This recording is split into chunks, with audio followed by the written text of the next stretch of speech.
Salut, c'est Trado, content de vous retrouver pour la mise à jour de l'indice parisien. Alors avant de commencer, laissez-moi vous inviter à visionner l'interview que j'ai donnée ce matin, le 20 décembre, à Vidéo Bourse. J'y aborde beaucoup de questions qui font souvent l'objet de questions qui me sont envoyées par message, notamment par mail, et sur la manière dont j'utilise l'analyse technique pour trader, comment je gère mes entrées, etc. Donc n'hésitez pas à le regarder, ça pourrait éventuellement vous apporter quelques réponses. Alors maintenant, on va passer tout de suite à l'analyse du CAC 40 en données mensuelles, comme d'habitude. C'est haussier, rien de nouveau, le nuage il croît, la M20 elle croît, et on est soutenu par ce support ascendant, ici constitué d'un cluster d'éléments, la moyenne mobile à 7 mois, la Tenkan et cette grande ligne, ce support ascendant. Tant que ce n'est pas cassé, il n'y a aucune raison d'appréhender quoi que ce soit. On fera néanmoins un bilan en fin de mois, donc dans une dizaine de jours, pour voir si la couverture en nuage noir se concrétise et donne des éléments de méfiance pour la suite. Mais pour l'instant, ça tient. En données hebdomadaires, c'est pareil. La tendance elle est haussière avec ce nuage qui croît et la moyenne mobile à 20 semaines qui croît. Néanmoins, et à chaque fois le CAC nous fait le même coup depuis 5 semaines, on repart au-dessus des 23,6% de Fibonacci à 5410 en début de semaine, mais ce n'est que pour mieux mourir en dessous de ces 23,6% de Fibonacci, en dessous de la M7 et même pour l'instant en dessous de la Tenkan. Bon, ça commence à devenir un petit peu lassant, et puis surtout, si on devait clôturer en dessous de la moyenne mobile à 7 mois alors qu'elle adopterait une pente aussi baissière que cela, eh bien ça serait de plus en plus difficile pour passer au-dessus. Méfiance, je vous rappelle qu'il y a des forces de rappel importantes qui nous ramènent à la moyenne mobile à 20 semaines, ici le fameux retour à la M20, ça se précise.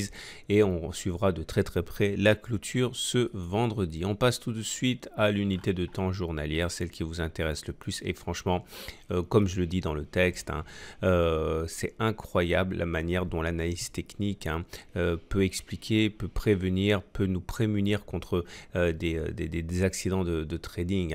Je vous rappelle que tant que l'on restera dans les bornes étroites constituées par les 5430 à la hausse et par les 5300 à la baisse, eh bien on sera dans une zone où aucun mouvement n'imprime une tendance. C'est-à-dire que voilà, on peut monter très violemment, se prendre ce mur-là, redescendre. Donc il ne faut pas déduire qu'un rallye de Noël se dessine tant qu'on n'aura pas de toute manière cassé les 5430. Je vous rappelle que cette belle séance de lundi avec 1,3% de hausse et qui laissait penser à beaucoup de gens que le rallye de Noël était initié, eh bien, est venu mourir une fois de plus sur cette zone. Donc il ne faut absolument pas s'impatienter. 5430 à la hausse, 5300 à la baisse pour notre zone de neutralité à court terme. Et puis au-delà, je vous rappelle que pour moi, la zone de neutralité de moyen terme, elle est entre 5530 et 5200. Aucune variation qui resterait à l'intérieur de ces bornes ne serait susceptible d'impulser un mouvement significatif ni une tendance significative. Voilà, c'est dit. Remarquez également comme le scénario du triangle ascendant droit constitué par la partie haute de noir ici du canal et par cette cette oblique ascendante rose sans gagner en crédibilité. Je vous rappelle que il y a deux façons de trader ça.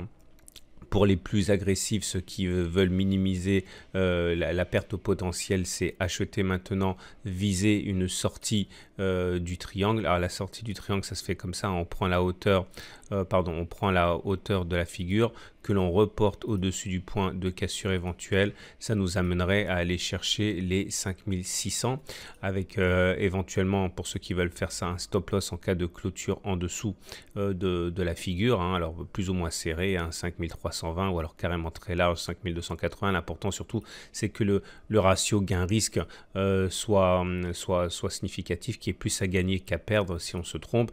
Maintenant, les plus prudents attendent généralement que l'on casse la figure pour aller viser l'objectif que j'ai mentionné mentionné précédemment. Bon, en tout cas, pour l'instant, rien ne garantit que cette figure en triangle ascendant droit ne se traduise pas, ne se concrétise pas, ne se mue pas en simple canal, hein, puisque pour l'instant, on est toujours en course pour un ralliement éventuel des 5300. C'est pour ça que le trading le plus agressif permet de limiter la perte par rapport à une prise de position au-dessus du triangle une fois qu'il sera devenu effectif, mais on prend plus de risques parce qu'il risque d'y avoir une invalidation de la figure. Bon, tout ça, j'en parle dans le module de formation sur les triangles. On remarquera également que ce qui avait fait rempart sur la séance de mardi, à savoir la M20 et la Tenkan, ne fait plus du tout rempart aujourd'hui, puisqu'au contraire, cette Tenkan et cette M20 jouent un rôle de résistance. On remarquera que c'est la Kijun qui a été sollicitée aujourd'hui. Heureusement, en clôture, on la préserve, mais ça se joue vraiment sur l'épaisseur du trait. La tendance est toujours neutre, hein, puisqu'on est dans le nuage, avec en plus un nuage qui est plat. Bon, tout ça, on en a suffisamment parlé, ça veut dire que la tendance est neutre. Regardez les indicateurs techniques.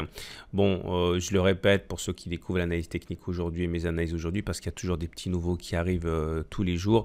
Il faut se méfier des indicateurs techniques lorsque l'on est dans une période de congestion, puisque ça perd de son acuité, mais en tout cas le MACD repasse en dessous de 0, le momentum repasse en dessous de 0 aussi, enfin non, le MACD repasse en dessous de son signal, pardon, le momentum passe en dessous de 0 et le RSI passe en dessous de 50, tout ça, ça veut dire que c'est baissier, il faut se méfier donc, et les volumes toujours assez limités, hein, personne ne veut prendre de risques, et ça aussi ça s'explique par le fait qu'après une hausse de 10% des indices, beaucoup de gestionnaires de fonds veulent tout simplement verrouiller la performance. C'est pas mal, 10%, hein, c'est au-dessus de la performance historique des indices. Je vous rappelle également que les indices US ont pris 20%, hein, donc il y a aussi des craintes par rapport à cela. Voilà, sans plus attendre, eh bien oui, le plan de trade. Vous allez voir, c'est vraiment à mourir de rire, mais la torpeur des traders est absolument manifeste ici, hein. Vous voyez que malgré la baisse que l'on a eue, on n'est pas venu déclencher le seuil des 5330. Hein. Ça veut dire qu'on n'est pas venu déclencher éventuellement le trade baissier en intraday qui nous aurait amené à 5315 et pourquoi pas après 5300 et puis à la fin les 5266, hein, en extension sur plusieurs jours. Mais voilà, on reste toujours circonscrit entre les 5427 et les 5330 dans une tendance neutre, hein. Là aussi le nuage il est complètement à plat. Je l'ai dit et je le réexplique, et je l'ai dit dans l'interview de Vidéo Bourse, que méfiez-vous, hein, si vous débutez. On a effectivement une oblique ici descendante, mais cette oblique descendante, elle est battue en brèche à la hausse, à la baisse, à la hausse, à la baisse, parce que tout simplement les cassures qui sont faites ne sont pas significatives tant que la lagging span elle-même n'est pas passée au-dessus de l'oblique cassée par les cours. Clairement, ça casse par le haut ici, ça casse par le haut ici, ça casse par le haut là. À chaque fois, on pourrait se dire que ça va monter, mais en fait, c'est des faux signaux. Ce sont des faux signaux parce que tout simplement, la lagging span, elle n'a pas fait la même chose. Je le laisse exprès comme un rappel, hein, sur ce graphe. Voilà. Regardez le DAX rapidement. Qui réintègre, hein, le nuage, qui repasse en tendance neutre, alors qu'on aurait pu espérer effectivement un dénouement un petit peu plus favorable, mais voilà, quand on dit trading range, c'est vraiment un trading range, quoi. Donc pas de tendance sur le CAC qui est en tendance neutre.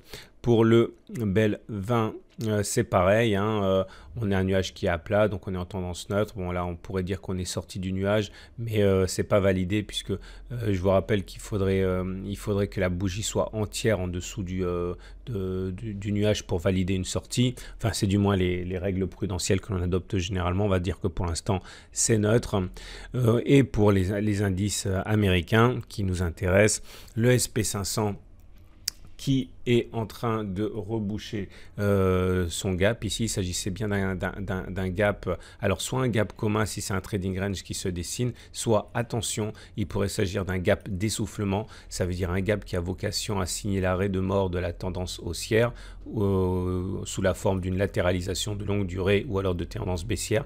Attention, si on devait clôturer comme on le fait maintenant, ce serait un avalement baissier confirmé par la bougie suivante. Il faut vraiment prendre ça au sérieux. Pour l'instant, c'est pas très encourageant.